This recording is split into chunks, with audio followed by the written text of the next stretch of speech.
Hello and welcome to the chemistry class once again. आज हम पढ़ेंगे पिरिडीन के सिंथेसिस के दो और मेथड्स। जो पहला मेथड है वो पायरालियम सॉल्ट से पिरिडीन न्यूक्लियस को प्राप्त करने का मेथड है। इसमें alpha beta unsaturated carbonyl compound को किसी एल्डिहाइड या कीटोन के साथ या कार्बोनाइल कंपाउंड के साथ अभिकृत किया जाता है, रिएक्ट किया जाता है। परक्लोरिक एसिड की प्रेजेंस में एसिटिक एनहाइड्राइड और FeCl3 के साथ और हीट किया जाता है, जिससे कि हमें पायराइलियम सॉल्ट प्राप्त होता है। और ये जो सॉल्ट है वो परक्लोरेट सॉल्ट है और जिसका कि अमोनिया से रिएक्शन करवाने के बाद पिरिडीन न्यूक्लियस प्राप्त होता है। ये यहाँ से जो पायरालियम न्यूक्लियस से पिरिडीन को प्राप्त करने वाला जो स्टेप है, ये कॉम्पिटिटिव एग्जाम्स में पूछा जाता है और इसका ध्यान रखिएगा, keep it in mind. Next reaction जो है वो शिशिबैबिन पिरिडीन सिंथेसिस है। इसके अलावा देखिए, ये शिशिबैबिन पिरिडीन सिंथेसिस है, लेकिन इसके अलावा शिशिबैबिन सिंथेसिस भी एक और सिंथेसिस होता है और ये दोनों एक दूसरे से अलग होते हैं, इसका ध्यान रखिएगा। जो शिशिबैबिन सिंथेसिस है वो पिरिडीन का रिएक्शन है। हम यहाँ जो शिशिबैबिन पिरिडीन सिंथेसिस पढ़ रहे हैं वो पिरिडीन का सिंथेसिस या पिरिडीन का संश्लेषण है। तो इसमें एल्डिहाइड या कीटोन या alpha beta unsaturated carbonyl compound या उनके कॉम्बिनेशन को एमोनिया या एमोनियम डेरिवेटिव से अभिकृत किया जाता है। किसी बेस की उपस्थिति में संघनित किया जाता है, संघनन अभिक्रिया होती है, कंडेंसेशन रिएक्शन होता है, जिससे कि हमको pyridine ring as a product प्राप्त होता है। यहाँ देखिए 3 मॉलिक्यूल्स हैं कार्बोनाइल कंपाउंड्स के या एल्डिहाइड या कीटोन के, जिसको कि बेस की प्रेजेंस में उनका कंडेंसेशन या संघनन अभिक्रिया किया जाता है और एमोनिया को यूज़ किया जाता है इस अभिक्रिया के दौरान, और जिससे कि हमें पिरिडीन न्यूक्लियस प्राप्त होता है। आइए देखते हैं कि इसका ओवरऑल रिएक्शन क्या है। ओवरऑल रिएक्शन को जो शिशिबैबिन पिरिडीन सिंथेसिस है उसको इस प्रकार से लिख सकते हैं। देखिए, ये दो जो है कार्बोनाइल कंपाउंड्स के मॉलिक्यूल्स को लिया गया है। एक कार्बोनाइल कंपाउंड का ऑक्सीजन और दूसरे का जो अल्फ़ा मिथिलीन ग्रुप जो है या एसिडिक हाइड्रोजन जो है वो ये CH2 ग्रुप है, उसके दोनों जो हाइड्रोजन्स उनके साथ ये ऑक्सीजन को लेकर -H2O इसमें से निकल जाएगा, यानी संघनन होगा या कंडेंसेशन होगा। कंडेंसेशन में दो मॉलिक्यूल्स आपस में जुड़ जाते हैं। देखिए, दोनों के बीच में ये डबल बॉन्ड बना है इस मॉलिक्यूल के बारे में, जो कि यहाँ पर है, और ये जो मॉलिक्यूल वो नीचे है। तो इसमें देखिए इन दोनों में से वाटर निकला है in the presence of a base, और ये है कार्बोनाइल कंपाउंड की तरह एक्ट किया है इसने, और इसने किया है एक्टिव मिथिलीन ग्रुप के रूप में कार्य। तो ये जो CH2 ग्रुप है ये सक्रिय मिथिलीन ग्रुप है जो कि यहाँ पर है। इस तरह से हमें एक देखिए alpha beta unsaturated carbonyl compound जो है वो प्राप्त हुआ है वाटर मॉलिक्यूल के निकल जाने के बाद। अदरवाइज यहाँ पर एक हाइड्रोक्सी कार्बोनाइल कंपाउंड प्राप्त होता है, जिसके डिहाइड्रेशन से हमको ये वाला अनसैचुरेटेड कार्बोनाइल कंपाउंड जो है वो मिला है। एक तो ये रिएक्शन हुई। दूसरी रिएक्शन जो है इमीन सिंथेसिस है। इमीन सिंथेसिस में देखिए यही कार्बोनाइल कंपाउंड है जो कि यहाँ यूज़ किया गया है, और उसका एमोनिया के साथ रिएक्शन किया और उससे इमीन सिंथेसिस हुआ। इमीन यानी C डबल बॉन्ड NH, तो ये इमीन प्राप्त हुआ है इस रिएक्शन के द्वारा। तो ये दो रिएक्शंस हुए, एक इधर एल्डोल कंडेंसेशन, एक इमीन सिंथेसिस। इन दोनों के द्वारा जो ये इमीन मिला और ये alpha beta unsaturated carbonyl compound मिला, इन दोनों का रिएक्शन हुआ आपस में, that is called as Michael reaction. Michael addition reaction इन दोनों के बीच में हुआ, कंडेंसेशन इसमें से हुआ है और एमोनिया के प्रेजेंस में, और हमको ये जो है पिरिडीन न्यूक्लियस प्राप्त हुआ। ये जो NH है वो यहाँ आ गया है और बाकी के जो ये ग्रुप्स हैं वो यहाँ पर हैं। ये ग्रुप जो है वो यहाँ पर है, आप देख सकते हैं आपस में ये ऐड हुए हैं, और कंडेंसेशन भी हुआ है क्योंकि वाटर भी मॉलिक्यूल है एक छोटा सा जो इसमें से आपस में जुड़ने से निकला है। और जो ये पिरिडीन का न्यूक्लियस तो नहीं है, उससे पहले उसका रिड्यूस्ड फॉर्म है, उसका ऑक्सीडेशन जब होता है तब हमको पिरिडीन न्यूक्लियस प्राप्त होता है इस माइकल एडिशन प्रोडक्ट के ऑक्सीडेशन के द्वारा। ये ऑक्सीडेशन आमतौर पर ऑटो ऑक्सीडेशन होता है, क्योंकि आप देख सकते हैं कि इसमें 2 डबल बॉन्ड हैं और ये एरोमेटिक सिस्टम नहीं है, क्योंकि एक और डबल बॉन्ड यहाँ हो सकता था, तो इसीलिए इसका ऑक्सीडेशन या आप कह सकते हैं दोनों हाइड्रोजन का निकलना बहुत आसान होता है, और जिससे कि एक एरोमेटिक सिस्टम का बनना होता है जो कि एक स्टेबल सिस्टम है और आसानी से प्रोडक्ट प्राप्त होता है। आइए देखते हैं कि रिएक्शन कैसे होता है। फर्स्ट स्टेप जो है, देखिए 3 स्टेप्स हैं शिशोबैबन पिरिडीन सिंथेसिस में। First is imine synthesis, second is aldol condensation and third is Michael reaction. So हम 1 बाय 1 इनको करते हैं। Step 1 is imine synthesis. Imine synthesis जो है वो कार्बोनाइल कंपाउंड के साथ किया गया है और इसमें बेस लिया गया है, तो बेस है NH2 माइनस और इलेक्ट्रॉन रिच है ये, और इसने इस कार्बन पर आक्रमण किया, क्योंकि हमें मालूम है ऑक्सीजन जो है इलेक्ट्रोनेगेटिव है, पाई बॉन्ड के इलेक्ट्रॉन्स अपनी ओर ले लेता है, जैसा कि इस एरो के द्वारा दिखाया गया है। ये वाला जो कार्बन है कार्बोनाइल कार्बन जो है वो इलेक्ट्रॉन डेफिशिएंट है और ये इलेक्ट्रोफिलिक सेंटर हो जाता है, और ये न्यूक्लियोफाइल जो है इसके ऊपर आक्रमण कर रहा है, जो कि एक बेस है। और इस तरह से नाइट्रोजन और कार्बन के बीच में ये बॉन्ड बना है, ये NH2 इसके साथ जुड़ गया है। देखिए ये वाला बॉन्ड जो है नया बॉन्ड अब बना, और क्योंकि पाई बॉन्ड के इलेक्ट्रॉन्स ऑक्सीजन ने ले लिए, तो ये डबल बॉन्ड का जो पाई बॉन्ड वो टूट गया, उसके इलेक्ट्रॉन्स ऑक्सीजन के ऊपर आ गए और ऑक्सीजन ने O- रूप ले लिया है, फॉर्म में आ गया है। अब इसके बाद जो ये O- है, इसमें एक हाइड्रोजन की ज़रूरत है जो कि एमोनिया से मिला है, और एमोनिया के NH बॉन्ड, देखिए दिस इज़ अमोनिया, उसको NH2 और H करके लिखा हुआ है, ये NH3 है टोटल।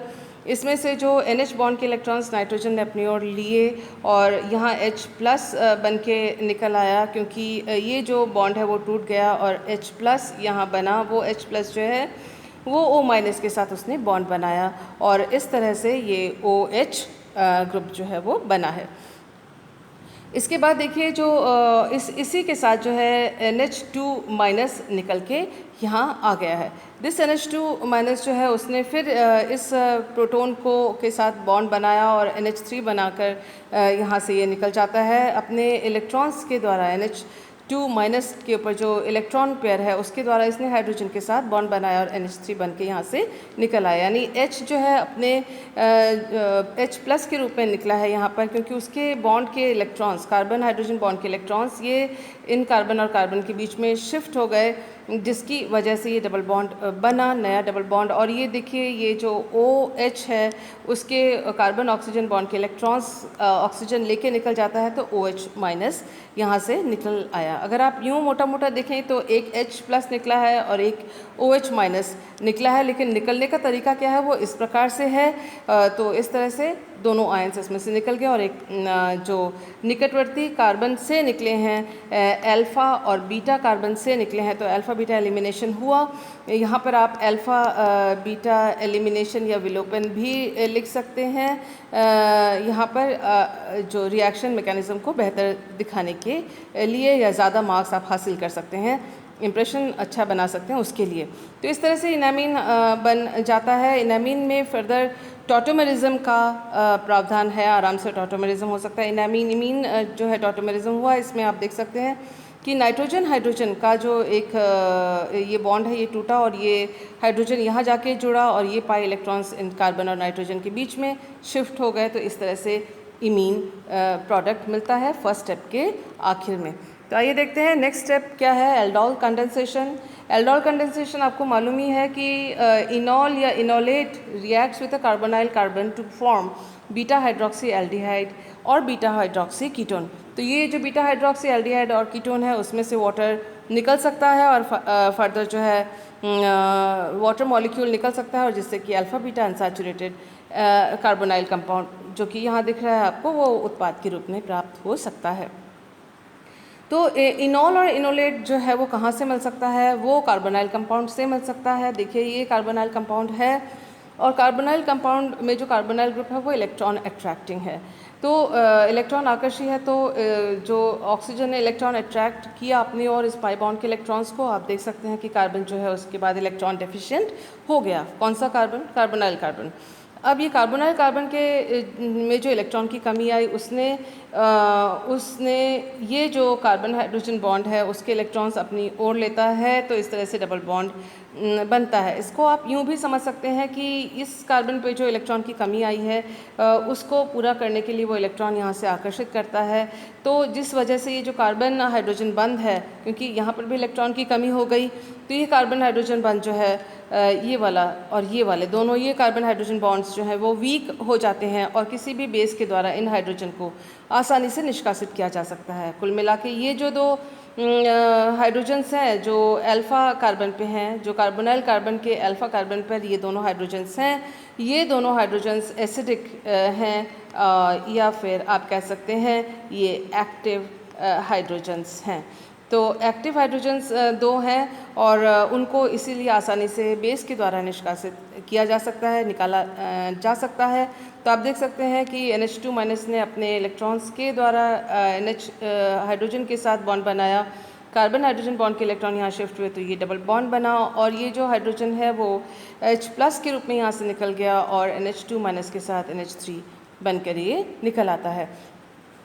ये जो हमको इनोलेट आयन मिला है, आप देखिए ये इन है, ये ऑल यानी OH था, OH में से H निकल अगर जाए तो O- रह जाता है क्योंकि H+ के रूप में निकल गया है। तो आप देख सकते हैं कि ये इनोलेट आयन है और ये जो है दूसरा जो है इस तरह से कार्बनायन के साथ ये टॉटोमेरिज्म में रहता है। तो ये जो ऑक्सीजन के ऊपर जो लोन पेयर है वो कार्बन ऑक्सीजन के बीच में शिफ्ट हो गया तो C डबल बॉन्ड O बना है यहाँ पर और इस पाई बॉन्ड के इलेक्ट्रॉन्स अगर इस CH2 के इस कार्बन के CH के ऊपर चला गया तो ये CH- यहाँ बन गया। तो दिस इज़ कार्बनायन जो कि एक न्यूक्लियोफाइल की तरह कार्य कर रहा है और इसने एक और मॉलिक्यूल कार्बोनाइल कंपाउंड का जो कि यही मॉलिक्यूल है, ये और ये मॉलिक्यूल दोनों एक समान हैं। तो इसमें आप देखें कि ये जो कार्बन है इलेक्ट्रॉन डेफिशिएंट है क्योंकि पाई बॉन्ड के इलेक्ट्रॉन्स जो हैं ऑक्सीजन ने अपनी ओर लिए, अट्रैक्ट कर लिए। तो ये जो न्यूक्लियोफाइल है वो यहाँ पर इस कार्बन पर अटैक कर सकता है, न्यूक्लियोफिलिक अटैक। और यहाँ पर आप एक और चीज़ लिख सकते हैं कि न्यूक्लियोफिलिक अटैक, इस एरो के ऊपर न्यूक्लियोफिलिक अटैक ATTACK इसके ऊपर लिख सकते हैं आंसर को बेहतर बनाने के लिए अपने एग्जामिनेशन में। और आप देख सकते हैं कि C डबल बॉन्ड O के इलेक्ट्रॉन्स चले गए तो O- यहाँ पर हो गया है और साथ ही में आप देख सकते हैं कि ये जो कार्बन है और ये जो कार्बन दोनों के बीच में बॉन्ड बना, तो हमने इसको रेड से दिखाया हुआ है। तो ये देखें कि ये वाला जो हिस्सा है वो ये हिस्सा है और ये जो हिस्सा है वो ये वाला हिस्सा है, सॉरी ये वाला हिस्सा है। तो इन दोनों कार्बन के बीच में बॉन्ड बना, इस कार्बन और इस कार्बन के बीच में जो बॉन्ड बना है वो ये वाला बॉन्ड है और जो यहाँ पर O- हो गया वो माइनस हो गया, वो उसने प्रोटॉन लिया एमोनिया से तो ये OH बन गया है। आप यूँ भी समझ सकते हैं कि ये जो NH3 यहाँ बना था जिस बेस ने यहाँ से प्रोटॉन लेकर जो यहाँ प्रोटॉन निकला था वही प्रोटॉन यहाँ पर उस एमोनिया ने दिया और ये O- को OH में इसने कन्वर्ट कर दिया। अब आप देखें कि ये this is beta hydroxy carbonyl compound या बीटा हाइड्रोक्सी एल्डिहाइड इस केस में, क्योंकि हमने एल्डिहाइड से शुरू किया हुआ है, यहाँ H है इसलिए, तो ये H है इसलिए, तो आप देख सकते हैं कि ये बीटा हाइड्रोक्सी एल्डिहाइड बना है। बीटा हाइड्रोक्सी एल्डिहाइड क्यों? ये कार्बोनाइल कंपाउंड, उससे पहला कार्बन अल्फ़ा और उससे दूसरा कार्बन बीटा, तो बीटा पे OH ग्रुप है तो बीटा हाइड्रोक्सी एल्डिहाइड बना है। इस बीटा हाइड्रोक्सी एल्डिहाइड का जो है NH2- जो है एमाइड का जो बेस पोर्शन है उसके प्रेजेंस में देखिए इसने ये जो OH है वो अपने इलेक्ट्रॉन्स लेके निकल आया तो OH- ये बॉन्ड टूट गया। इसके बाद ये कार्बन हाइड्रोजन बॉन्ड के इलेक्ट्रॉन्स इन दोनों के बीच में आ गए तो ये डबल बॉन्ड हो गया है और इस तरह से आप देख सकते हैं कि यहाँ पर एक नया डबल बॉन्ड बना और जिसके एक सिरे पे ये रेड वाला R है जो कि इस मॉलिक्यूल से आया था और दूसरे सिरे पे जो है एक CH2 है वो जो ये है वो जो कि दूसरे मॉलिक्यूल से यहाँ पर आया था। तो इस प्रकार से हमें जो बीटा हाइड्रोक्सी एल्डिहाइड मिला है उससे अल्फ़ा बीटा अनसैचुरेटेड एल्डिहाइड प्राप्त होता है सेकंड स्टेप के आखिर में एल्डोल कंडेंसेशन के द्वारा। और ये जो पूरा सिस्टम है यहाँ से यहाँ तक, दिस इज़ एल्डोल कंडेंसेशन। इसके रिएक्शन का हमने शॉर्ट एक एल्डोल कंडेंसेशन का शॉर्टकट या आप कह सकते हैं छोटे में इसको समझा है। जब हम कार्बोनाइल कंपाउंड्स वगैरह पढ़ेंगे तो उनमें जब इन मैकेनिज़्म को हम विस्तार से पढ़ेंगे, इनके बारे में और ज़्यादा जानकारी प्राप्त करेंगे। तो आइए देखते हैं नेक्स्ट स्टेप क्या है इस शिशोबैबिन रिएक्शन का पिरिडीन सिंथेसिस के लिए। तो स्टेप 3 है, ये माइकल एडिशन है। स्टेप 3 में हमें मालूम है कि माइकल एडिशन जो है nucleophilic addition of anion to alpha beta unsaturated carbonyl compound, यानी किसी कोई भी एनाइन जो है वो अल्फा बीटा अनसैचुरेटेड असंतृप्त कार्बोनाइल यौगिक के ऊपर न्यूक्लियोफिलिक एडिशन जब करता है तो उस एडिशन को माइकल एडिशन कहा जाता है। तो ये देखिए, ये alpha beta unsaturated carbonyl compound ये रहा, और एनाइन वाली जो बात करते हैं वो ये कि यहाँ पर इलेक्ट्रॉन रिच है, तो थोड़ा सा मॉडिफाइड यहाँ रूप है माइकल एडिशन का कि C- की जगह यहाँ पर नाइट्रोजन के ऊपर माइनस या इलेक्ट्रॉन रिच नाइट्रोजन है, तो जो कि न्यूक्लियोफिलिक आक्रमण कर सकता है। तो आप देखें कि ऑक्सीजन ने पाई बॉन्ड के इलेक्ट्रॉन्स अपनी ओर लिए कार्बोनाइल ग्रुप में से, यहाँ इलेक्ट्रॉन की कमी हुई इस कार्बन पर, जो कि इस पाई बॉन्ड के इलेक्ट्रॉन के शिफ्ट होने के साथ ही यहाँ पर डबल बॉन्ड ये आ गया है, और साथ में ही ये जो NH है वो यहाँ पर जाके इस इलेक्ट्रॉन डेफिशिएंट में कंपाउंड पर जाके जुड़ा है। तो इसका मतलब ये जो चौथे कार्बन पर ऑक्सीजन से 1 2 3 4 फोर्थ कार्बन पे जाके ये एडिशन हुआ है, जो कि NH और इस कार्बन पर जाके बॉन्ड बना है, जो कि ये वाला बॉन्ड नया बॉन्ड है इस अटैक के द्वारा। और इस दौरान आप देख सकते हैं कि एक H+ भी निकलकर इसमें से गया है, और वो जो है वो यहाँ से गया है। ये वाला जो हाइड्रोजन है एज H+ इसमें से निकल गया है। अगर ये H यहाँ जुड़ा हुआ होता तो यहाँ पर प्लस चार्ज आया हुआ होता, तो जो कि नहीं है, तो H+ भी यहाँ से निकला है, तो हमें ये इंटरमीडिएट कंपाउंड मिला। अब आप देखिए जो इलेक्ट्रॉन्स का मूवमेंट ये O- हो चुका है, क्योंकि ऑक्सीजन ने इलेक्ट्रॉन्स लिए थे और ये डबल बॉन्ड टूट के सिंगल बॉन्ड में बदल चुका है। आप देखिए माइनस चार्ज यहाँ से यहाँ शिफ्ट हुआ, जो कि दिख रहा है, तो C डबल बॉन्ड O बन गया। इसके इलेक्ट्रॉन्स इस कार्बन पर आ गए तो यहाँ माइनस चार्ज हो जाता है। फिर एक और चीज़ देखेंगे कि ये नाइट्रोजन ने अपने इलेक्ट्रॉन्स पाई बॉन्ड के लिए तो N के ऊपर लोन पेयर आ गया, और इसकी कमी, इस कार्बन की कमी को पूरा करने के लिए तो ये CH बॉन्ड के इलेक्ट्रॉन्स इन दोनों के बीच में आ गए, तो ये डबल बॉन्ड नया बना। अब ये जो H है वो H+ के रूप में निकल गया और वो इस कार्बन के साथ जुड़ गया, तब जाके यहाँ पर वो हाइड्रोजन दिखाया नहीं है लेकिन है, और इसी वजह से इसके ऊपर कोई चार्ज भी नहीं है क्योंकि यहाँ पर CH है। अब जो है अमोनिया के साथ रिएक्शन हो रही है, या आप यूँ कह सकते हैं जो अमोनिया है वो एक प्रोटॉन डोनेट कर रहा है, और वो प्रोटॉन जो है ऑक्सीजन के पास जाएगी, क्योंकि ऑक्सीजन ने अपने इलेक्ट्रॉन्स पाई बॉन्ड के लिए O- हो जाता है, और इस NH3 से एक H आके इसके साथ जुड़ जाता है, और -NH2 यहाँ से निकल जाता है, तो ये OH बना है यहाँ पर। और आप देख सकते हैं कि ये जैसे ही ये जो कार्बन है, ये जो कार्बन है इलेक्ट्रॉन डेफिशिएंट है, पाई बॉन्ड के इलेक्ट्रॉन्स ने अपने इलेक्ट्रॉन्स दिए और इस कार्बन के बीच में बॉन्ड बना, तो ये नया बॉन्ड बना। और यहाँ पर इस कार्बन पर एक हाइड्रोजन ऑलरेडी है जो कि दिखाया नहीं गया, वो यहाँ पर हमने दिखाया है।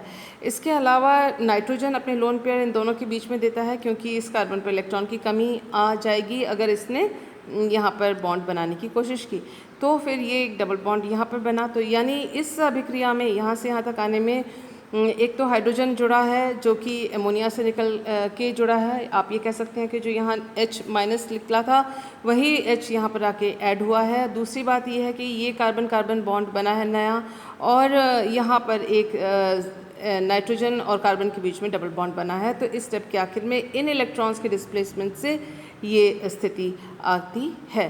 तो इस तरह से इस रिएक्शन के एरो के ऊपर आप लिख सकते हैं चक्रीयकरण या रिंग फॉर्मेशन लिख सकते हैं। रिंग फॉर्मेशन आप लिख सकते हैं इस रिएक्शन एरो के ऊपर और जो है जो कि आपके आंसर को बेहतर बनाएगा। उसके बाद आप देख सकते हैं कि बेस से एक कॉन्जुगेटेड डबल बॉन्ड का संयुग्मित द्विबंध का निर्माण हो रहा है, क्योंकि एक डबल बॉन्ड यहाँ पर है, एक और यहाँ पर बनेगा। कैसे अगर इस हाइड्रोजन को यहाँ से निकाला जा सके, तो ये हाइड्रोजन निकला है और NH2- ने निकाला है और NH3 के रूप में ये निकल गया, क्योंकि नाइट्रोजन और हाइड्रोजन के बीच में बॉन्ड बना। ये कार्बन हाइड्रोजन बॉन्ड के इलेक्ट्रॉन्स इस कार्बन और कार्बन में गए और ऑक्सीजन जो है अपने इस बॉन्ड के इलेक्ट्रॉन्स को लेके निकल गया। तो ये बॉन्ड टूटा, ये बॉन्ड टूटा, दो बॉन्ड्स टूटते हैं। आप बॉन्ड को टूटते हुए भी अपने आंसर में दिखा सकते हैं। तो इस तरह से आप देख सकते हैं कि यहाँ से NH3 निकला और यहाँ से OH- निकला, जो कि यहाँ पर दिखाया हुआ है। अब देखते हैं कि ये जो कॉन्जुगेटेड सिस्टम बना है ये एरोमेटिक नहीं है, तो इसलिए आसानी से इसका जो है ऑटो ऑक्सीडेशन हो जाता है, स्वतः ही इसका ऑक्सीडेशन हो जाता है। और ऑटो यानी अपने आप हो जाना, ऑटो ऑक्सीडेशन होकर इस तरह से pyridine न्यूक्लियस का निर्माण होता है। तो आप देख सकते हैं कि शिशु-बैबिन रिएक्शन में 3 स्टेप्स के द्वारा, जिसमें से जो एक एल्डोल कंडेंसेशन है और एक माइकल एडिशन रिएक्शन है और सबसे पहला वाला इमीन सिंथेसिस था। इन तीनों स्टेप्स के द्वारा pyridine का निर्माण होता है। तो मुझे उम्मीद है कि आपको आज वाला जो मैटर है वो समझ में आया होगा। इसके साथ ही हम pyridine के सिंथेसिस को कंप्लीट करते हैं और इसके बाद हम पढ़ेंगे pyridine के प्रॉपर्टीज़ के बारे में, जो कि इम्पॉर्टेंट है। आज अब तक जो pyridine में हमने या हेट्रोसाइक्लिक कंपाउंड्स में रिएक्शंस पढ़े हैं, सारे के सारे नेम रिएक्शंस इम्पॉर्टेंट थे BSc के नज़रिए से और कॉम्पिटिटिव एग्ज़ाम्स के नज़रिए से भी। So if you have any problem regarding this topic, kindly contact me in my WhatsApp number. Thank you for being with me.